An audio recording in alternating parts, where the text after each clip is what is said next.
अल्लाह के नाम से शुरू जो बड़ा ही मेहरबान निहायत रहम करने वाला है। इसी प्यारी सी बात के साथ मैं उम्मीद करती हूँ आप लोग सब ठीक होंगे, खैर आफियत से होंगे। और मेरी दुआ है कि आप लोग हमेशा हेल्दी रहें, फिट रहें, तंदुरुस्त रहें। आज मेरा थोड़ा गला ख़राब है तो आवाज़ बस निकल नहीं रही सही से, तो पर वीडियो भी बनानी थी आप लोगों के लिए।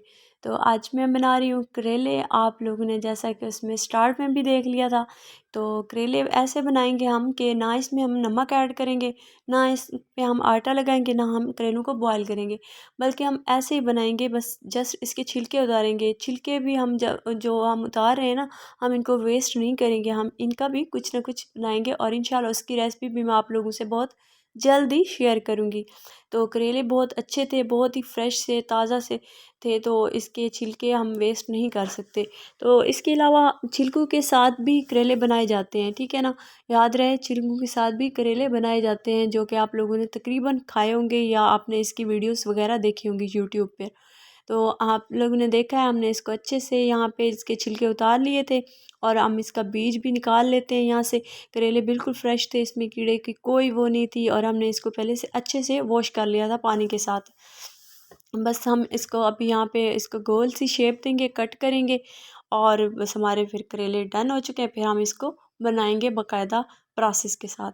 यहाँ पर हमने करेले को अच्छे से इसका बीज साफ़ कर लिया था, फिर वॉश कर लिया था दोबारा से, और फिर हम इसको यही इसी तरह की शेप तीनों को देते जाएंगे और इसको कट करते जाएंगे। तो यहाँ पे करेलों की कटिंग हो चुकी है सेम एक जैसी। तो इसी के साथ ही हम अब कटिंग करेंगे प्याज, जो कि हैं तकरीबन 3 अदद हमारे पास प्याज हैं।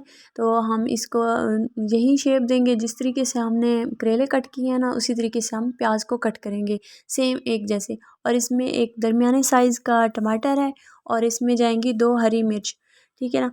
हम इसको अच्छे से कट कर लेंगे। प्याज का धुआं आता है तो फ़िलहाल मेरी आंखों से बहुत ज़्यादा पानी बह रहा है। इसी के साथ ही पहले भी मैंने आप लोगों के साथ शेयर की थी, जिस पे मैंने करेलों की रेसिपी थी, उस पे मैंने पहले नमक ऐड किया था जिसकी वजह से कड़वाहट दूर हुई थी। तो आज मैं ऐसे बनाऊंगी और इसकी कोई कड़वाहट नहीं होगी, कुछ भी नहीं होगा, बिल्कुल मज़ेदार से बनेंगे क्रिस्पी से। तो आप लोग ज़रूर ट्राई कीजिएगा इस तरीके से। अगर कड़वे बने तो फिर भी मुझे बताइएगा, और उसकी भी कोई वजह होगी, कोई ना कोई, मतलब ऐसे कड़वाहट नहीं आ सकती, क्योंकि मैं खुद बनाती रहती हूँ तो मुझे अच्छा लगा कि मैं आप लोगों से ना इसकी रेसिपी शेयर करूँ। तो मैंने करेलों को कट करके ना इस तरीके से ना साफ़ पानी में जस्ट रख दिया था, इसमें कोई नमक नहीं है, कुछ भी नहीं था। तो बस उसको मैंने वहाँ से निकाल दिया था एक टोकरी में, ताकि उसका जो पानी है वो सारा सूख जाए, खुश्क हो जाए। फिर मैंने ऑयल गरम किया और ऑयल में करेले ऐड कर दिए। जैसे ही ऑयल गरम हुआ तो उसमें मैंने करेले ऐड किए। तो हम इसको अब थोड़ा कलर देंगे, हल्का सा इसको चेंज करेंगे, ताकि यहाँ पर भी करेलों की सारी कड़वाहट दूर हो जाती है, ठीक है ना। तकरीबन यहाँ पे 60% ना करेले की कड़वाहट दूर होती है अगर हम इसको अच्छे से कलर देते हैं। अगर यहाँ पे कलर नहीं देते, थोड़ा सा फ्राई करते हैं, तो करेले बहुत ज़्यादा कड़वे बनते हैं। यहाँ पर अगर आप छिलके नहीं भी उतारते, छिलकों के साथ भी बनाते हैं और उसको अच्छा सा ब्राउन करते हैं, तो यकीन करें कोई कड़वाहट नहीं होगी, कुछ भी नहीं होगा, बच्चे बड़े सभी शौक से खाएंगे। तो मैंने यहाँ पे इसको कलर दे दिया है। तो थोड़ा सा और कलर भी देंगे। यहाँ पर भी ये तकरीबन 67% यहाँ पे गल जाते हैं जब हम इसको घी में फ्राई करते हैं। आप लोग इस तरीके से ज़रूर ट्राई कीजिएगा घर में। इसी के साथ ही मैं आप लोगों के साथ एक रिक्वेस्ट ज़रूर करूँगी आप लोगों से, जो कि मैं हर बार करती रहती हूँ, कि अगर मेरे चैनल को अभी तक सब्सक्राइब नहीं किया तो जल्दी से कर लीजिए और साथ बेल आइकन को ज़रूर दबाया करें, ताकि हर आने वाली न्यू वीडियो की अपडेट का नोटिफिकेशन सबसे पहले आप लोगों तक ही पहुँच सके।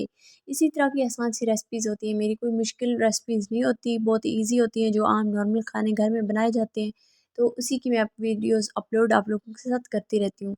तो यहाँ पर हमने ऐड कर लिए थे वो प्याज, टमाटर और हरी मिर्च भी मैंने इसमें ऐड कर लिए थे। जैसे ही करेलों को कलर आया तो उसके साथ ही हम इसमें स्पाइसेस ऐड करेंगे। स्पाइसेस आप अपने हिसाब से ऐड कीजिएगा, ठीक है। मैंने यहाँ पे हाफ चम्मच ऐड किया है। हाफ चम्मच लाल मिर्च का पाउडर, हाफ चम्मच कुटी हुई लाल मिर्च इसमें ऐड की है। हाफ चम्मच कुटी हुई साबुत धनिया थी। हाफ चम्मच धनिया का पाउडर इसमें ऐड किया है और हाफ चम्मच नमक इसमें ऐड किया है। तो इसी तरीके से आप लोग अगर और भी इसमें स्पाइसेस ऐड करना चाहते हैं तो आप कर सकते हैं, बट मुझे इतने काफ़ी लगे हैं तो मैंने इसमें ऐड कर लिए हैं। तो हम इसको अच्छे से मिक्स कर लेंगे।